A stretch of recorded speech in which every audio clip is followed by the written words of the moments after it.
دیکھیے بہت سی جگہ جوائنٹ فیملی یہ ایک فخر کی بات ہے اور بہت ساری جگہ مسئلے مسائل کی۔ جوائنٹ فیملی کے فائدے کم ہیں مگر اس کے نقصانات بہت زیادہ ہیں۔ جیسے کہ ایک سب سے بڑا نقصان جوائنٹ فیملی کا یہ ہے کہ وہاں پردے کی پابندی نہیں ہو پاتی۔ دیور، جیٹھ، بھابیاں سبھی ایک ساتھ رہتے ہیں۔ یہ ایک سب سے بڑا مسئلہ پیدا ہو جاتا ہے کیونکہ نبی صلی اللہ علیہ وسلم نے فرمایا ہے، بلکہ تاکید کی ہے کہ خاص طور سے دیور اور جیٹھ کے بارے میں کہ یہ تو موت ہیں، یعنی کہ کہیں نہ کہیں دیور اور جیٹھ اور بھابھیوں کا ایک ساتھ ایک ہی گھر میں رہنا فتنے کا باعث بن سکتا ہے اور بن رہا ہے۔ آپ دیکھیے آج کتنے ہی گھر ایسے ہیں جو اس مسئلے کی وجہ سے ٹوٹ چکے ہیں۔ جوائنٹ فیملی میں دوسری بے پردگی یہ ہوتی ہے کہ سارے ہی کزن ساتھ رہتے ہیں۔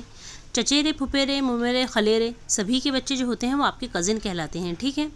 تو آج کزن سے کوئی بھی پردہ نہیں کرتا ہے۔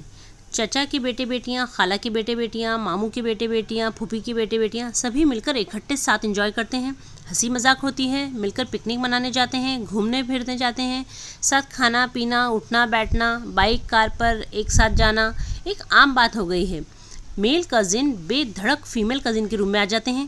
کوئی آپس میں پردہ نہیں ہے، جبکہ آپ کو علم ہونا چاہیے کہ میل کزن فیمیل کزن کے لیے نامحرم ہے اور فیمیل کزن میل کزن کے لیے نامحرم ہے، اور جب نامحرم ہے اس کا مطلب ایک دوسرے سے پردہ کرنا لازمی ہے،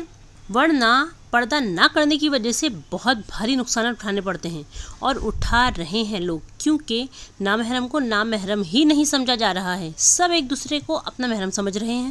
اس کے علاوہ جوائنٹ فیملی کا دوسرا نقصان یہ ہے کہ بچوں میں کمپیریزن شروع ہو جاتا ہے، جس کی وجہ سے آئے دن لڑائیاں ہوتی رہتی ہیں۔ دیورانی، جیٹھانی اور ساس میں دن رات لڑائیاں ہوتی ہیں، یا منہ پر تو اچھے رہتے ہیں مگر دل میں ایک دوسرے کے لیے غصہ اور نفرت بھری ہوتی ہے۔ ایک دوسرے کی برائیاں شروع ہو جاتی ہیں، چغلی غیبت نہ چاہتے ہوئے بھی 24 گھنٹے ہوتی رہتی ہے، ایک دوسرے کی شکایتیں لگانا شروع رہتا ہے۔ اس کے علاوہ جوائنٹ فیملی میں بیچاری بہوؤں پر بڑی ذمہ داری آ جاتی ہے۔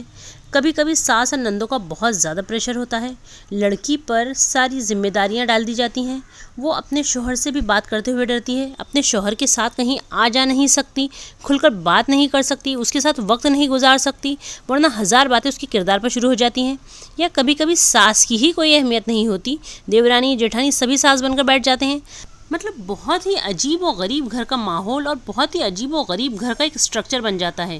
اور اس کے علاوہ بھی جوائنٹ فیملی میں بھائیوں میں آپس میں لڑائی جھگڑے شروع ہو جاتے ہیں، کبھی بیوی کی شکایت پر یا کبھی بچوں کو لے کر۔ اس کے علاوہ پراپرٹی پر بھی بہت جھگڑے ہوتے ہیں، انہیں لگتا ہے والد صاحب نے انصاف سے کام نہیں لیا ہے، یا کبھی کبھی کوئی ایک بھائی ساری ہی جائیداد کا اکیلا مالک بن کر بیٹھ جاتا ہے اور باقیوں کے ساتھ انصاف نہیں کرتا، یعنی بہت سے مسئلے مسائل شروع ہو جاتے ہیں۔ دیکھیے بہت کم گھرانے ایسے ہوں گے جہاں جوائنٹ فیملی ہونے کے باوجود وہ سب آپس میں بہت مل جل کر رہتے ہیں اور پردے کا بھی اہتمام کیا جاتا ہے، مگر اکثریت تو یہی ہے کہ جوائنٹ فیملی میں نہ تو پردے کا ٹھیک سے اہتمام ہو پاتا ہے اور نہ ہی آپس میں سب خوش ہیں، بلکہ سب سے زیادہ جھگڑے جوائنٹ فیملی میں ہی ہوتے ہیں، اور جوائنٹ فیملی میں صلہ رحمی کرنا بہت مشکل ہو جاتا ہے اور قطع رحمی کرنا آسان ہو جاتا ہے۔ دیکھیے اگر اسلام کے مطابق آپ کی جوائنٹ فیملی ہے جس میں سب کے پکانے کا سسٹم یعنی چولہے سب کے الگ الگ ہوں اور سب کے اپنے پرائیویٹ رومز ہوں اور عورتیں پردے کا اہتمام کرتی ہیں تو پھر یہ الاؤڈ ہوگا، بٹ اگر سارے بھائی اور ان کی بیویاں ایک ہی گھر میں رہتی ہیں، سب کا ایک ہی چولہا ہو اور سارے ہی کزن دیور جیٹ میں آپس میں کوئی پردے کا اہتمام نہیں ہے، سب ساتھ میں کھانا کھا رہے ہیں، ہنسی مذاق ہو رہا ہے، تو پھر یہ اسلام کے مطابق جوائنٹ فیملی نہیں مانے جائیں گی، بھلے ہی آپ کتنے ہی دیندار ہو، بٹ اگر آپ اپنے ہی گھر میں جوائنٹ فیملی میں پردہ نہیں کر رہے ہیں اور دیور جیٹ کزن وغیرہ سے ہنسی مذاق والا سسٹم ختم ہی نہیں ہو رہا ہے تو پھر تو آپ بالکل غلط ہوں، اور بہت افسوس کی بات ہے کہ ہم بہت زیادہ دین پر چلنے کے باوجود بھی اس جوائنٹ فیملی کے سسٹم کو نہ صحیح کر پا رہے ہیں اور نہ ہی ختم،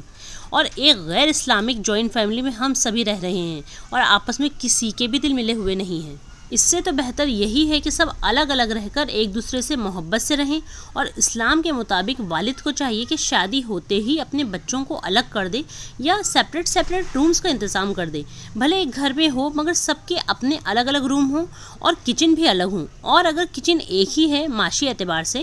تو پھر سب کے اپنے ذاتی روم ہوں اور پردے کا مکمل اہتمام ہو، ورنہ پھر ایسی جوائنٹ فیملی غیر شرعی کہلائے گی جس میں نہ پردے کا اہتمام ہو رہا ہے اور نہ ہی آپس میں محبتیں قائم ہیں۔ اس سے بہتر ہے الگ الگ رہ کر محبت سے رہا جائے۔ اور ایک بات، ساتھ رہو یا الگ الگ، ماں باپ کی خدمت سب پر کرنا واجب ہے اور ان کا احترام بھی۔ خدمت میں کمی نہیں آنا چاہیے۔ بیٹوں کو چاہیے کہ وہ اس بات کا خیال رکھے کہ ان کے ذمے ماں باپ کی خدمت کرنا ہے۔ اس لیے آپ جہاں کہیں بھی ہو اپنے والدین کی خدمت اور ان کا خیال رکھنا آپ پر کمپلسری کر دیا گیا ہے، اور اسلام کے مطابق جوائنٹ فیملی ہے تو پھر ٹھیک ہے، ورنہ الگ الگ رہنا آپ کے حق میں زیادہ بہتر ہے۔ اللہ تعالیٰ ہمیں کہنے اور سننے سے زیادہ عمل کی توفیق عطا فرمائے، آمین یا رب العالمین۔